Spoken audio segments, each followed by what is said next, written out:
আমাকে দুনিয়ার সমস্ত ফিতনা ফাসাদ থেকে পরিত্রাণ দিয়ে কোরআন হাদিসের মজলিস আলেম উলামা ও মুত্তাকিন জাকিরিন শাকিরিনদের গুরুত্বপূর্ণ এক দামি মজলিসে আশার বসার বলার শোনার তৌফিক আল্লাহ পাক দান করেছেন। শুকরিয়া তান সম্মান আলহামদুলিল্লাহ।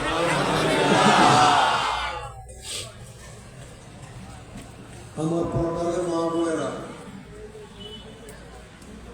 দুনিয়ার সমস্ত কাজকর্ম ফেলে দিয়ে খেয়ালের সাথে কিছু বয়ান শোনার চেষ্টা করেন। খুব খেয়ালের সাথে হতে পারে একটা বয়ানও আপনার অন্তরের মধ্যে বসে যায়, একটা কথা বসলে আপনি আমরা উড়ি হয়ে যেতে পারেন। আপনি বারবার মাইক নাড়াবেন না, একভাবে রাখবেন, বারবার নাড়াবেন না, আপনি এইভাবে রাখেন আর নাড়াবেন না।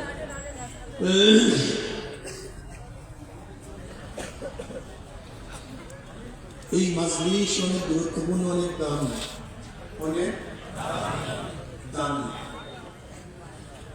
দুনিয়ার দামি ব্যক্তিদেরকে গাবা বনারের ব্যবস্থা করা হয়। অমুক দেশের প্রেসিডেন্ট প্রাইম মিনিস্টার আসছে, গোটা এরিয়া আর্মি মিলিটারি প্রশাসন ঘিরিয়া ফেলে, দামি ব্যক্তি। আপনারা দামি হওয়ার কারণে গোটা এরিয়াকে ফেরেশতারা ঘিরিয়া ফেলেছে। কি সুবহানাল্লাহ বলবেন না? নাকি আপত্তি আছে? সুবহানাল্লাহ বলবেন। একবার সুবহানাল্লাহ বলার সাথে সাথে আমলনামে 1000 নেকি লেখা হয়ে যায়। আল্লাহ পাক নিজে তার নবীকে বলে ফাসাব্বিহ বিহামদি রাব্বিকা ওয়াস্তাগফির।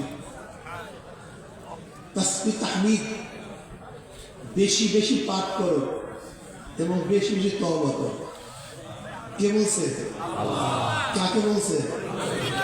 যদি নবী আলাইহিস সালাতু ওয়াস সালাম বারবার তাসবিহ পাঠ করার জন্য বলেন এবং তওবা করার জন্য বলেন, আপনার অবস্থায় বলেন হুশ নেই। হুশ নেই কেন? তার হুশ নেই ভাবি আমরা জান্নাতের মধ্যে নাম লেখায় ফেলেছি, আমি জাহান্নাম থেকে মুক্তি হয়ে গেছি। এটা আমাদের মধ্যে অনেকের ভাবনা আছে, ঠিক না ভাই? গোটা এরিয়াকে ফেরেশতারা ঘিরিয়া ফেলেছে। দামি ব্যক্তিদের উপর আতর গোলাপ ফুল ছিটানো হয়।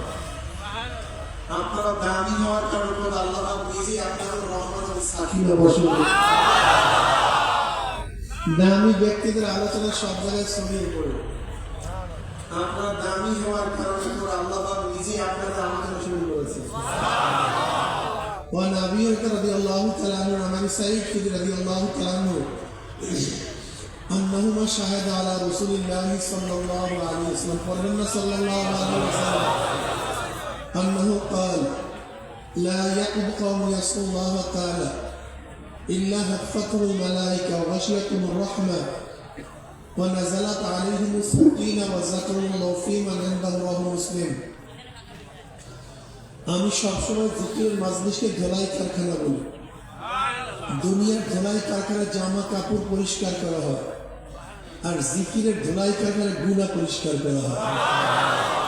এই যে একবার সুবহানাল্লাহ পড়ার সাথে সাথে আমলনামে 1000 নেকি লেখা হয়ে গেছে, 1000 গুনাহ ঝরে গেছে। এই মাজলিস এত গুরুত্বপূর্ণ, এত দামি। বুখারীর মধ্যে রওয়ায়াত আছে, জিকিরের মাজলিসকে কেন্দ্র করে আল্লাহ পাক ফেরেশতাদের মাঝে ডিক্লেয়ার দেন, উশহিদুকুম আন্নী ক্বাদ গফারতু লাহুম। ফেরেশতারা সাক্ষী থাক, গোটা মাজলিসের বান্দাদের গুনাহ সব মাফ করে দিয়েছে। গুনাহ খাতা সব মাফ। আর কি চান আমরা? কি চাই? গুনাহ খাতা সাফ করাবার জন্য যে চেষ্টা করি। একজন মুমিনের সবচেয়ে বড় টেনশন, সবচেয়ে বড় চিন্তা, সবচেয়ে বড় ভাবনা গুনাহ মাফ করা। আল্লাহ গুনাহ খাতা মাফ করে, কিন্তু টেনশনই গুনাহ খাতা মাফ। একজন দুনিয়াদারের সর্বক্ষণ চেষ্টা দুনিয়া, আরো টাকা, আরো পয়সা, আরো জায়গা, আরো জমি। একজন দুনিয়াদারের টেনশন কি ভাই? সারাদিন তুমি আরো ক্ষমতা, আরো হায়াত, আরো সুখ, আরো শান্তি, আরো গাড়ি।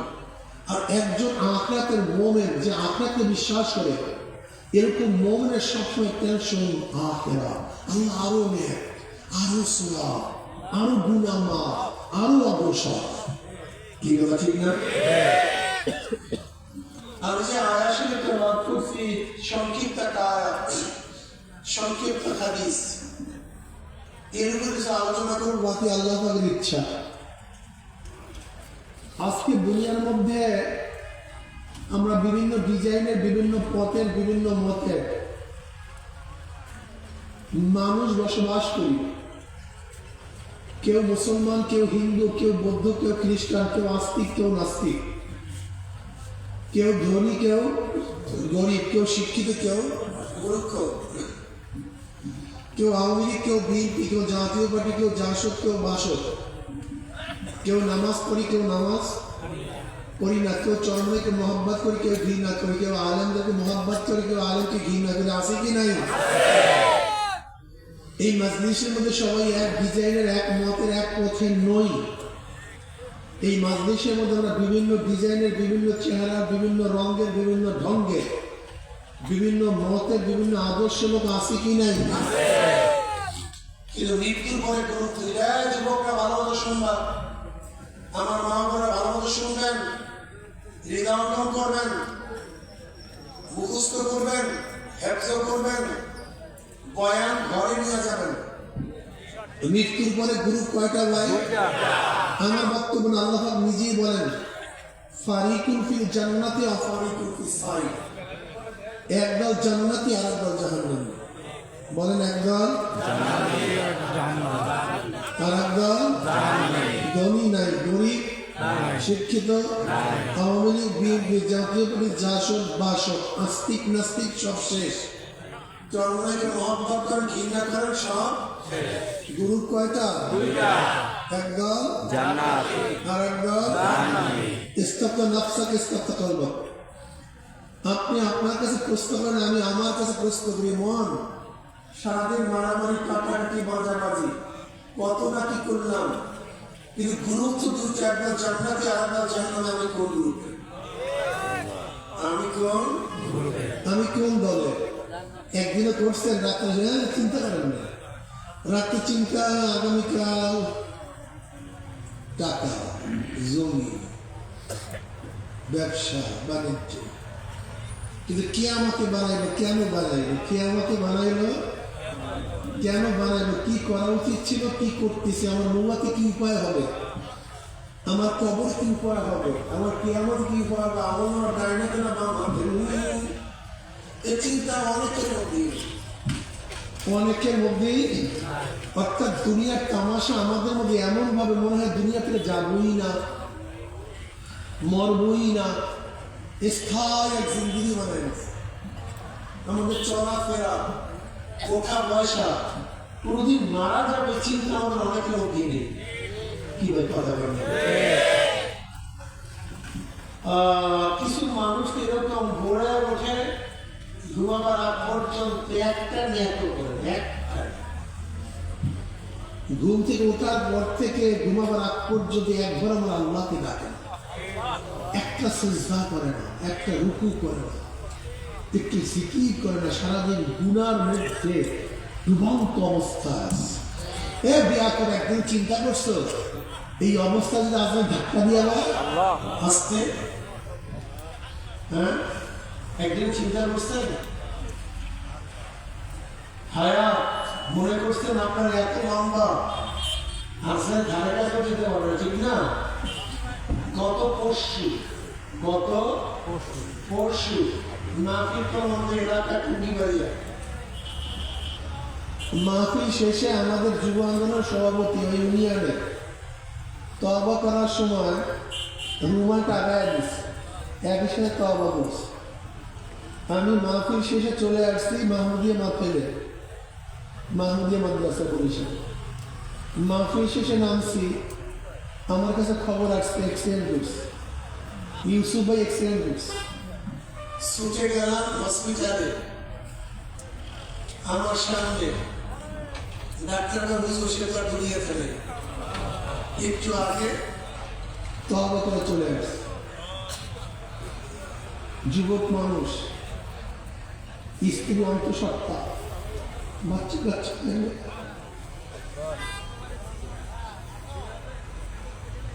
আল্লাহ পাক কি বলেন? আফালা তাতাফাক্কারুন, আফালা তাতাফাক্কারুন, তোরা কি চিন্তা করস না? আফালা তাআকিলুন, তোদেরকে জ্ঞান নাই? আফালা তুবসিরুন, তোরা কি দেখোস না?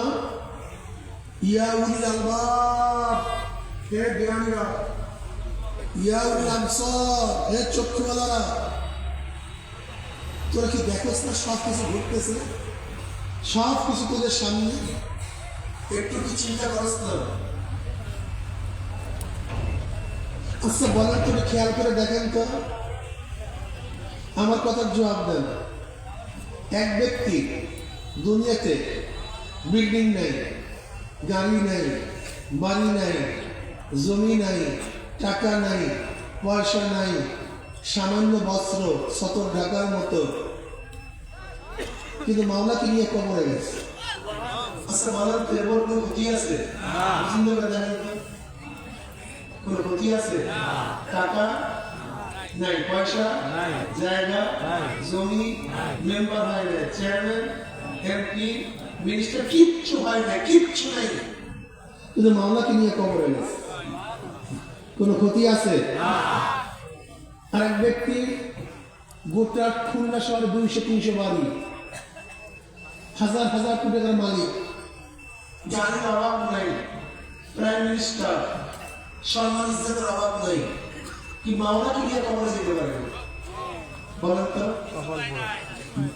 বুঝেন না কেন? কিভাবে বুঝাবো? কিভাবে বুঝাবো? যদি এক ব্যক্তি দুনিয়াতে নিঃস্ব, কিচ্ছু নেই, কিন্তু আল্লাহকে নিয়ে কবরে গেছে, সে সব পাইছে। আর এক ব্যক্তি হাজার হাজার হাজার হাজার কোটি টাকার মালিক, গোটা দুনিয়ার ফিরআউনের মতো তার ক্ষমতা, বখতে নসরের মতো ক্ষমতা, নমরুদের মতো ক্ষমতা। নমরুদ গোটা দুনিয়ার বাদশা ছিল, বখতে নসর গোটা দুনিয়ার বাদশা ছিল, জুলকারনাইন গোটা দুনিয়ার বাদশা ছিল, গোটা নবী সুলাইমান গোটা মুলুকের বাদশা ছিল। নমরুদ গোটা দুনিয়ার বাদশা ছিল, বখতে নসর গোটা দুনিয়ার বাদশা ছিল, কিন্তু আল্লাহকে নিয়ে যেতে পারে। কারণ ওর ধন সম্পত্তি কেমন ছিল আপনারা জানেন? শুধু স্বর্ণ মুদ্রার গোডাউনের চাবি বহন করার জন্য কথিত আছে 70টা উট। কয়টা উট? 70টা উট। কিন্তু মাওলাকে নিয়ে কবরে যাইতে, ইব্রাহিম খাওয়াস রহমতুল্লাহ আলাইহ বহুত বড় একজন বুজুর্গ ছিলেন, বহুত বড় বুজুর্গ ইব্রাহিম খাওয়াস রহমতুল্লাহ আলাইহ। তিনি বলেন, আমি যখন লাখম পাওয়ার অবস্থান করতেছিলাম,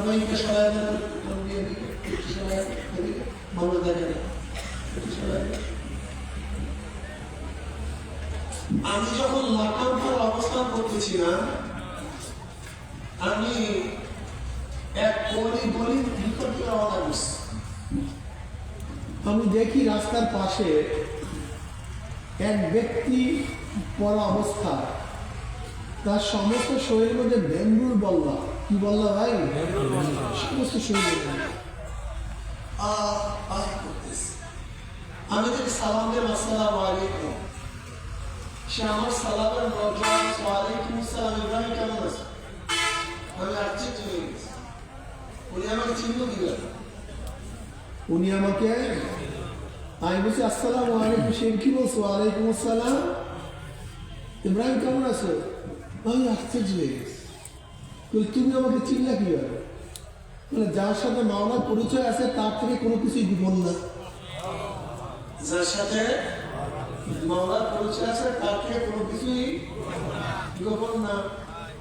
এবার ইব্রাহিম খাওয়াস রহমতুল্লাহ বললেন, তোমার সাথে তো মাওলার গভীর সম্পর্ক বুঝতে পারছি, কিন্তু তোমার হালাত এরকম কেন? তোমার এই দুটো অবস্থা কেন? তোমার সাথে মাওলার সম্পর্ক আছে, এইটাও সে নিজেও তো বুজুর্গ। ইব্রাহিম খাওয়াস সে বহু বড় বুজুর্গ, কিন্তু তোমার অবস্থা এরকম কেন? এবার ওই ব্যক্তি জবাব দিতেছ, তুমি আমার উপর আশ্চর্য, আমি তোমার আরো বেশি আশ্চর্য। তার মানে কি, ইব্রাহিম খাওয়াস রহমতুল্লাহ হাঁটতে হাঁটতে একটা আনার পাইছিলেন, আনার। সে আনারটাকে ছিঁড়লেন, সেটাকে বিধর্ম করলেন, কিছু খাইলেন, চুপড়া পাড়ায় গেছেন। এবার সেই দেখতে বলছে, ইব্রাহিম তুমি আনকার উপরে বেগুন বলা আদায় গেছে।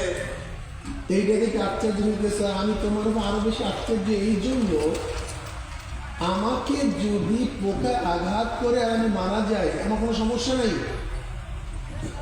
আমি শহীদ দরজা পাবো, আমার কোনো সমস্যা নেই। কিন্তু তোমার মধ্যে যে লোভ চলে আসে, লোভ, এই নফস এবং শয়তান যদি তোমাকে আঘাত করে, ওই আঘাত অবস্থা তুমি মারা যাও, তোমার তো উপায় নাই। আমার তো সমস্যা নাই, কিন্তু তোমার তো উপায় নাই।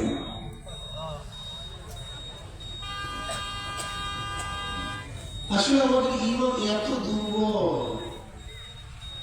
আমি দেখছি আমার ইমান এত দুর্বল, এত দুর্বল, এত দুর্বল, এত দুর্বল যে চিন্তাও করতে পারি না।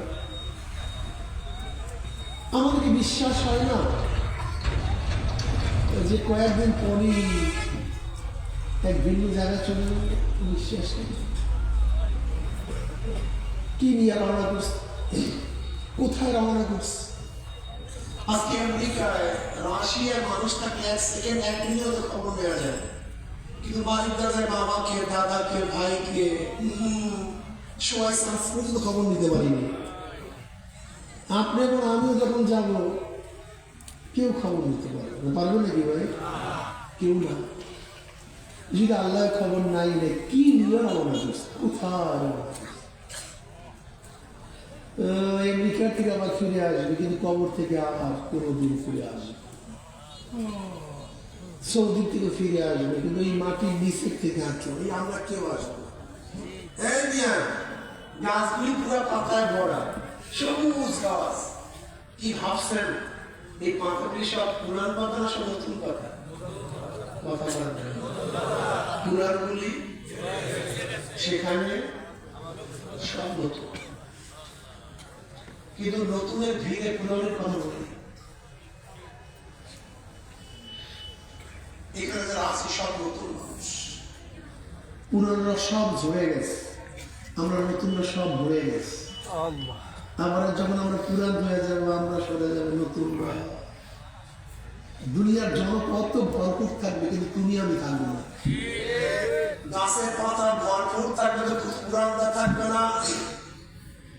এই জনপদ, এই মাঠ ভরপুর থাকবে, তুমি আমি থাকবো না। আগে যারা ছিল সবাই চলে গেছে, আমরা এখন আসি, ভবিষ্যৎ মানুষ আসতে আছে, তারাও একদিন থাকবে, তারাও চলে যাবে। আমি সৈয়দ, তুমি তালুকদার, তুমি চৌধুরী, তুমি হাওলাদার, বংশ শুরু 300, 400 বছর, 500 বছর, 1000 বছর আগের থেকে নাকি বংশ শুরু? অনেক আগের থেকে।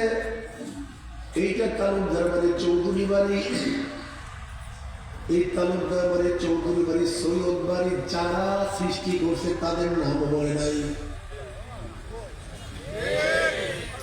আচ্ছা, 200 বছর আগের আমাদের যারা পুরুষ আছে, নাম কে জানে বলেন তো?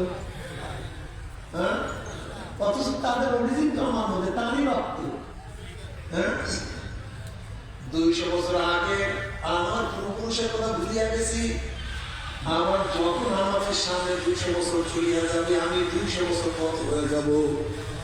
আমার কথা, হ্যাঁ, অথচ ওদের জন্যই মারামারি করি, ঘরের জন্য, ওদের জমির জন্যই পিটাপিটি, ওদের জন্যই কাটাকাটি। অথচ আমার নামটা পর্যন্ত ভুলিয়া যাবে, আমার নামই জানবে না, আমার নামই জানবে না, ভুলিয়ে যাবে। বংশের ছিল, অথচ সেই বংশের দ্বারাই আমি, সেই বংশের দ্বারাই নামই নেই, মনেই নেই। ইন্নাল ইনসানা লিরাব্বিহি লাকানুন, কার জন্য করেন? কার জন্য?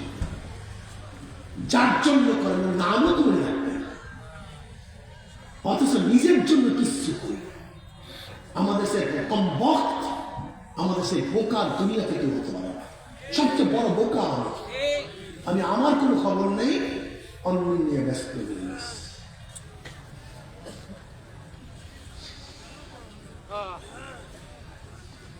মান আহাব্বা দুনিয়া ওয়া দাররা বিআখিরাতিহি ওয়া মান আহাব্বা আখিরাতা দাররা বিদুনিয়াহু ফাআসিরু মা ইয়াবকা লা মা ইয়াফনা। যদি দুনিয়াকে মহব্বত করা আখিরাত ক্ষতিগ্রস্ত হবে, আখিরাতকে মহব্বত করে দুনিয়া ক্ষতিগ্রস্ত হবে। ফাআসিরু মা ইয়াবকা লা মা ইয়াফনা। নবী আলাইহিস সালাতু ওয়াস সালাম ফরমান, যা বাকি তাকে প্রাধান্য দাও, যা ধ্বংস হয়ে যাবে তার উপরে। দুনিয়া ধ্বংস হয়ে যাবে, আখিরাত বাকি থাকবে। দুনিয়াকে প্রাধান্য দিও না, আখিরাতকে প্রাধান্য দাও।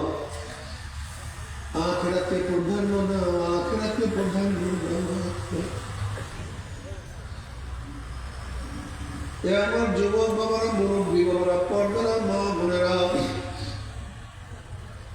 যে শরীর একদিন ধ্বংস হয়ে যাবে, চক্ষু নষ্ট হয়ে যাবে, চেহারা বিবর্ণ হয়ে যাবে। উমর বিন আব্দুল আজিজ রহমতুল্লাহ আলাইহি ফরমান, পঞ্চম খলিফা উমর বিন আব্দুল আজিজ রহমতুল্লাহ আলাইহি ফরমান, এই দুনিয়ার মানুষ তুমি যাকে যত মহব্বত করো, সে মারা যাওয়ার 3 দিন পরে তার দিকে তাকাতে পারবে না।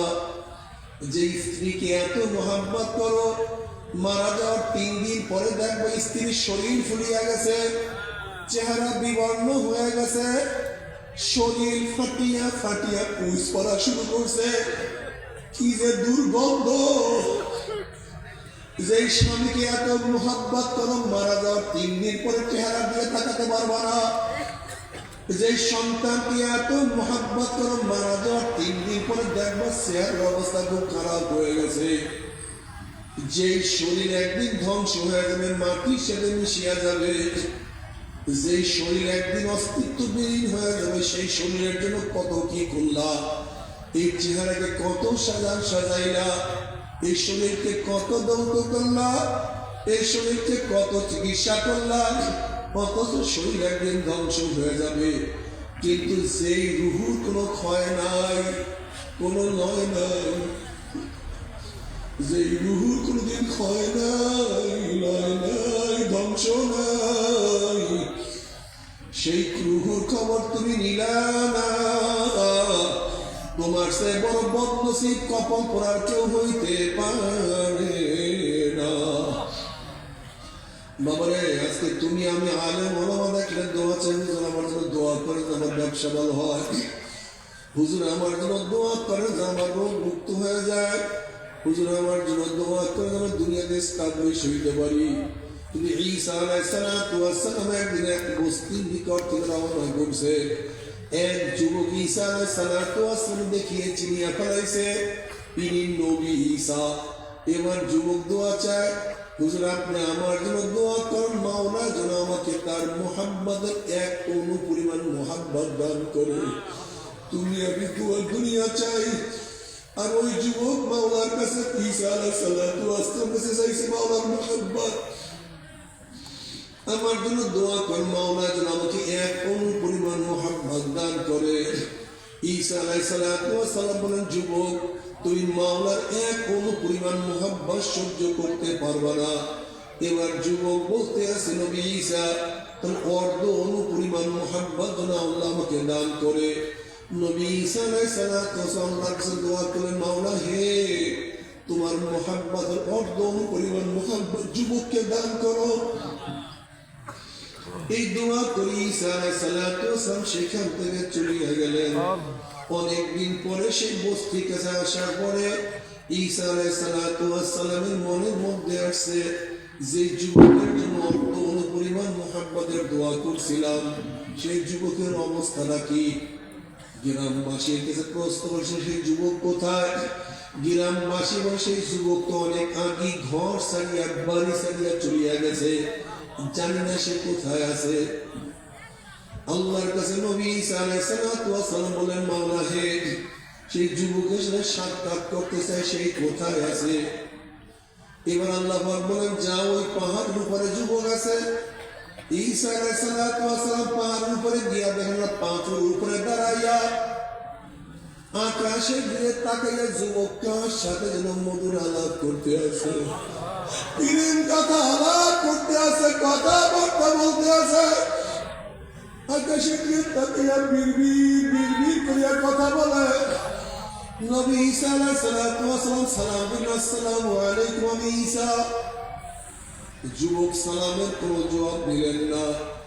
আবার বলেন, আসসালামু আলাইকুম আমি ঈসা। যুবক সালামের কোনো জবাব নেয় না। আবার বলছে, আসসালামু আলাইকুম আমি ঈসা। এবারও যুবক সালামের কোনো জবাব নেয় না। এবার আল্লাহ পাক ডাক দিয়ে বলে, ঈসা রে, যার কলবের মধ্যে, যার অন্তরের মধ্যে আমার অর্ধ অনুপরিমাণ মোহাম্মত ঢুকছে, আমি আমার জাতে পাকের কসম খেয়ে বলতে পারি, আমার বাইরে সে অন্য কাউকে চিনতে পারে না। তার স্বয়নে স্বপ্নে শুধু আমি हर बोल में तू है, मन में तू है, बोल में तू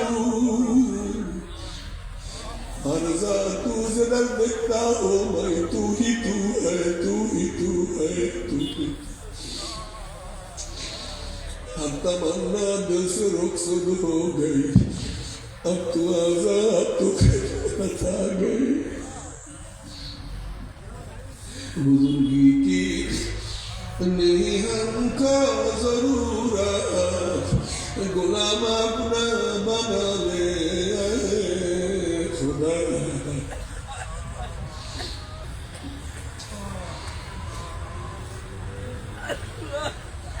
खुदा मुझसे मुझको दूर कर, ताकि देखो मुझमें तुझसे नजर। अल्लाह আমাকে আমার থেকে দূর করিয়া দাও, আমাকে ভুলাইয়া দাও। আমি কিছু না, আমি চাই তোমাকে, তোমার মহব্বতের অন্তরকে পরিপূর্ণ করিয়া দাও। तमन्ना जैसे रुखसत हो गई, अब तू आजाद तू खिदमत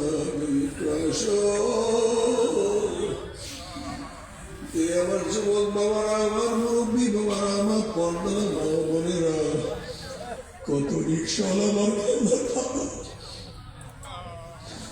কত ঠেলাওয়ালার আমার মাওলার পাগল, কত জেলে, কত তাকি আমার মাওলার পাগল।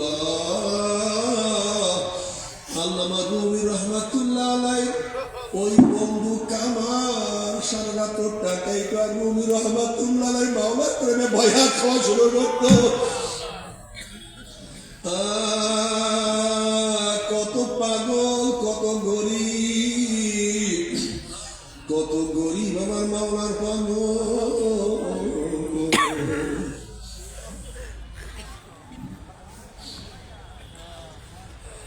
এক মালিক বাজারে গেছে গোলাম কেনার জন্য। এক গোলাম পছন্দ হয়েছে। মালিক গোলামকে খরিদ করার পরে যখন বাড়িতে নিয়ে আসবে, এবার গোলাম বলছে, মালিক তোমার সাথে আমার কিছু শর্ত আছে। মালিক বলে, কি শর্ত তুমি বলো। এবার গোলাম বলে, মালিক ফরজ হুকুমের সময় তুমি আমাকে বাধা দিতে পারবে না, আমি আল্লাহ তোমার ফরজ সব আদায় করবো, এই ব্যাপারে তখন তুমি আমাকে বাধা দিতে পারবে না। নাম্বার 1। নাম্বার 2, তুমি আমাকে দিনে হুকুম করবা, রাত্রে আমাকে তুমি কোনো হুকুম করতে পারবে না। নাম্বার 3, তোমার ঘরগুলির মধ্যে থেকে আমার জন্য একটা ঘর নির্ধারণ করবা, যেখানে শুধু আমি ঢুকবো, আমি থাকবো, অন্য কেউ সেখানে ঢুকতে পারবে না। মালিক বলতেছে, তোমার সমস্ত শর্ত মঞ্জুর করলাম। যেহেতু মালিক ও মুসলমান, মালিক ও মুমিন, আর গোলাম ও মুমিন, কাজী গোলাম যে শর্ত দিয়ে সবই যায়, শর্ত ঠিক মতো শর্ত দিছে, ইবাদত করতে আছে, কাজ করে। একদিন মালিক চিন্তা করলো, গোলাম তুমি কোন ঘর নিবা? মালিকের ঘরের মধ্যে থেকে একটা জীর্ণ শীর্ণ একটা ঘর সে পছন্দ করছে। মালিক বলতেছে আমার এত সুন্দর সুন্দর বিল্ডিং, এত সুন্দর সুন্দর ঘরের পরিবর্তে তুমি জীর্ণ শীর্ণ ঘর থেকে কেন পছন্দ করলা? তখন এই গোলাম বলে মালিক তুমি কি জানো না আমার মামার এবার জীর্ণ শীর্ণ ঘর আবার হয়ে যায়। মালিক আর কিছু বললো না। অনেকদিন পরে মালিক চিন্তা করছে ওই ব্যক্তি আমাদের কেন রাত্রে সেখানে ঢুকতে নিষেধ করছে, রাত্রে সে ব্যক্তি কি করে। এবার মালিক গোলামের ঘরের কিনারে গিয়া ফাঁক দিয়া তাকাইয়া দেখে গোলাম সেজদার মধ্যে পড়া, আর গোলামের ঘরের চালটা ফাড়া, আকাশ থেকে একটা নূরের কিন্ডি তার মাথার উপরে পড়া, সমস্ত ঘর আলোকিত। আর গোলাম সেজদা করে বলে মাওলা রে আমাকে বানাইছো গোলাম, আমাকে বানাইছো গরিব। দুনিয়ার মালিকের কথা শুনতে হয়, যদি দুনিয়ার মালিকের কথা শুনতে না হইতা আমি সব সময় তোমার ইবাদতের মধ্যে মগ্ন হয়ে যাইতাম। এই ওজোর খেয়ে আমার কবুল করো, এই ওজোর তুমি কবুল করো। আমি সব সময় তোমার ইবাদত করতে পারি না, আমি সব সময় তোমার গোলামি করতে পারি না। এইভাবে সারা রাত ইবাদত করে সারা রাত সিজদার মধ্যে পড়িয়ে আছে। যখন আযান হয়ে গেছে সিজদা থেকে উঠছে, নূর চলিয়ে গেছে, মালিকও চলিয়ে গেছে। পরের দিন দুনিয়ার মালিক বলতেছি স্ত্রীকে, স্ত্রী কার কাছে কাজ করায়, কার দ্বারা কাজ করে, একটু বিশাল আল্লাহর ওলি, চলো গিয়ে দেখি কি অবস্থা। পরের দিন স্বামী স্ত্রী উভয় গিয়া দেখি একই হালাত, ঘরের সাল ফারা আসমান থেকে নূরের কিন্দি তার মাথার উপরে গোটা ঘর আলোকিত। তার মাওলার সাথে বলে মাওলা রে ও মালিক রে তোমার ঠিক মতো ইবাদত করতে পারি না, তোমার ঠিক মতো গোলামি করতে পারি না। ফজরের পরে দুনিয়ার মালিক ডাক দিয়া বলে ও গোলাম তোমার আর গোলামি করতে হবে না, তুমি মাওলার গোলামিতে ব্যস্ত হইয়া যাও, আমি তোমাকে আজাদ করে দিলাম। এই কথা শোনার সাথে সাথে গোলাম বলে ইয়া সাহেবাস সিররি ইন্নাস সিররা কাযযারা ওয়া মা উরিদু হায়াতি বাদা মাশতারা। হে গোপন ভেদ সংরক্ষণকারী, হে মোহাম্মদকে সংরক্ষণকারী, তোমার মধ্যে আমার মধ্যে এতদিন সম্পর্ক গোপন ছিল, কেউ দুনিয়াতে জানতো না। তোমার মধ্যে আমার মধ্যে সব কিছু চলত, দুনিয়ার কেউ কিছু কেন করতে পারতো না। কিন্তু এখন যেহেতু তোমার মধ্যে আমার মধ্যে সম্পর্ক প্রকাশ হয়ে গেছে, এখন আর আমি দুনিয়াতে থাকতে চাই না, আমাকে নিয়ে যাও, আমাকে তোমার কাছে নিয়ে যাও। এই কথা বলিয়ে কলেমা পড়িয়া দুনিয়ার থেকে বিদায় হয়ে গেছে। বলে কত মানুষ আমার মাওলার পাগল, আর তুমি আমি মাওলার পাগল হইতে পারলাম না। এই মাওলার পাগলটা কি আমাদের অবস্থাটা কি হবে? আশিকারা রোজে মাহশার বা কিয়ামত কারিনিস, আশিকারা জুস্তামাশাই জামানো ইয়ারানিস। কিয়ামতের ময়দানে আশিকরা উঠবে। কিসের কিয়ামতের ময়দান, কিসের নিজাম, কিসের মুসরাত, কোনো ঘুষ থাকবে না। তারা শুধু বলল আমার মাওলাই কই, মাওলাই কই, মাওলাই কই, মাওলাই কই, মাওলা তুমি কই।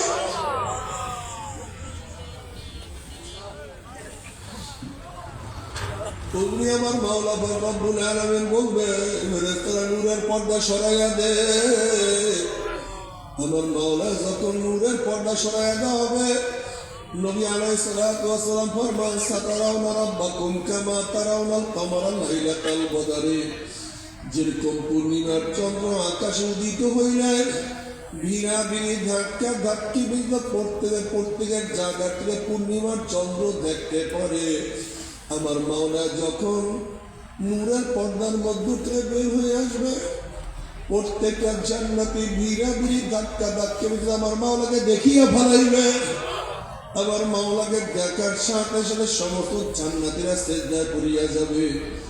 এক সিজদায় 70,000 বছর কাটিয়া যাবে। হুশ নাই, খবর নাই, কি যে মজা মজা। আল্লাহ আল্লাহ তোমাকে একটা নজর দেখার তৌফিক দিয়া দাও। আল্লাহ তোমাকে একটা নজর দেখার তৌফিক দিয়া দাও। আমিন। মান আহাব্বা লিকা আল্লাহ ইয়াহাব্বাল্লাহু লিকাহু ওয়া মান কারিহা লিকা আল্লাহ কারিহাল্লাহু লিকাহু। আল্লাহ তোমাকে এক নজর দেখার তৌফিক দিয়া দাও। কিন্তু হে বেনামাজি হারাম করার দলেরা, এ বিপর্দা মা ও বোনেরা, এ দুনিয়ার পাগলের দলেরা, যদি মাওলাকে না নিয়ে কিয়ামতের ময়দানে উঠো, ধাক্কা দিয়ে তোমাকে জাহান্নামে ফেলাইয়া দিবে। নাফরমান জাহান্নামে পড়ার পরে 1 বছর 2 বছর 20 বছর 30 বছর নয়, 70 বছর পর্যন্ত 70 বছর পর্যন্ত আগুনের নিচে যাইতেই থাকবে, যাইতেই থাকবে। ডাইনে আগুন, বামে আগুন, উপরে আগুন, নিচে আগুন। নারুন হামিয়া, আগুনের একটা গর্ত, আগুনের একটা মটকা, আগুনের একটা কুয়া। বলে সহ্য করতে পারবি? ওই আযাব তো কেউ সহ্য করতে পারবো না। তবে মুমিন মুসলমান বলতে সবাই মনে চায় গুনাহ থেকে ফিরিয়া নেক আমল করিয়া মাওলার জান্নাতে সবাই যাইতে মনে চায়। গুনাহ নিয়া মাওলার জাহান্নামে কাউরি কিন্তু যাইতে মনে চায় না। কিন্তু কেনই বা আমরা নেক আমল করতে পারি না, কেনই বা গুনার কাজ ছাড়তে পারি না? এর মূল কারণ আপনার এবং আমার পিছনে নফস এবং শয়তান লাগিয়া রয়েছে। এই নফস এবং শয়তানকে ফেরার জন্য যে কোনো একজন হক্কানি আল্লাহর ওলি হাতে হাত দিতে হবে রে বাবা। খবরদার, বর্তমান জমানায় পীর মুরিদের নামে ভেজাল, ব্যবসা, দলাদলি, হিংসা, হাসাদে পরিণত হয়ে গেছে। সমস্ত আল্লাহর ওলি একমত, যে পীরের 5 জন মুরিদের মধ্যে কমপক্ষে 3 জনকে দেখবেন আলহামদুলিল্লাহ সুন্নাত মাহফিল আমল আখলাক মজবুত হয়ে যাইতে আছে, গুনাহ কাম ছাড়তে আছে, নেকের আমল ধরতে আছে, কলব নরম হইয়া চোখে পানি আসতে আছে। বিরিক্ষতর নাম কি, ফলে পরিচয় আমি চরমোনায় বুঝি না। চরমোনার দাওয়াত, প্রশংসা, প্রচার প্রসার করার জন্য আসি রে বাবা। চরমোনায় যাওয়ার তোমার কোনো দরকার নাই, কোনো দরকার নাই, কোনো দরকার নাই। তুমি যার কাছে গিয়া পারো গুনার কাম সারো, নেকের আমল ধরো, কলম নরম করিয়া চোখে পানি নিয়া মাওলার কবরে যাইও। যেরকম দুনিয়ার ঘরে আগুন লাগলে পানি ছাড়া নিবানো যায় না, ঠিক তদ্রুপ তোমার আমার গুনার দ্বারা যে জাহান্নামের আগুন জ্বলিয়া রয়েছে, চোখের পানিও ছাড়া তুমি জাহান্নামের আগুন নিবানো সম্ভব না। আমার জন্য দোয়া চাই, আমিও দোয়া করি। সবাই সবার প্রাণ খুলিয়া দোয়া করো, যেন কিয়ামতের ময়দানে গলাগলি বাঁধিয়া একসাথে জান্নাতে যাওয়ার তৌফিক দিয়া দেয়।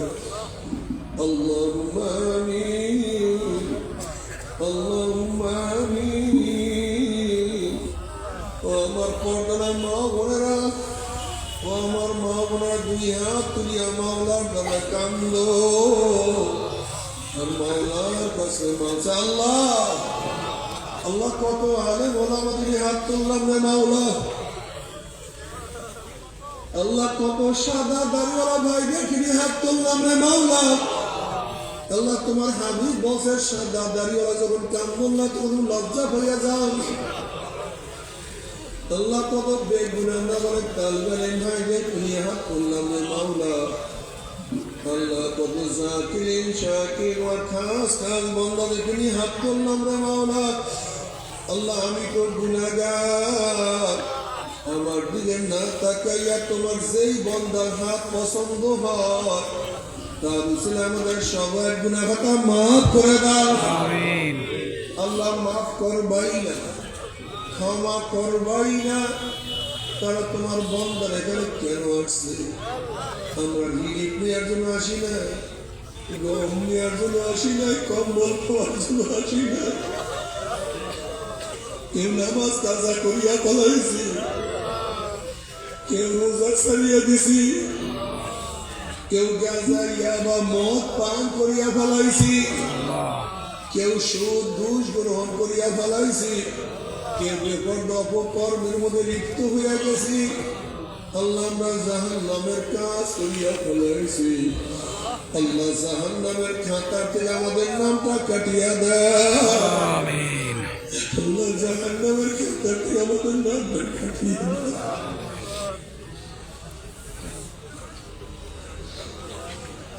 আল্লাহ জান্নাতুল ফেরদাউসের মধ্যে আমাদের নামটা উঠায়া দাও।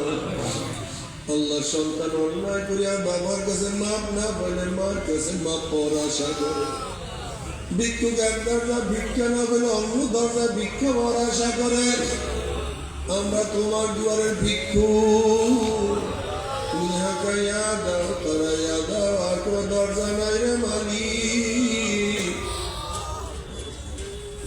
আর তো কোনো দুয়ার না।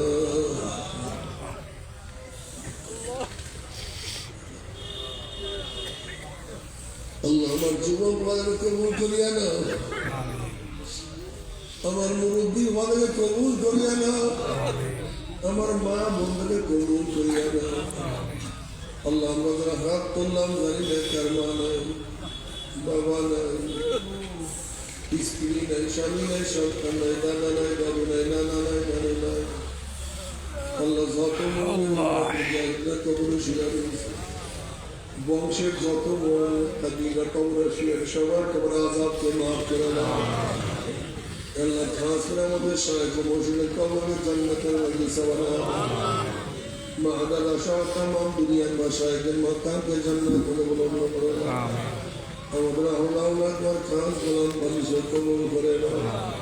ربنا هب لنا من أزواجنا وذريتنا قرة أعين واجعلنا للمتقين إماما رب ارحمهما كما ربياني صغيرا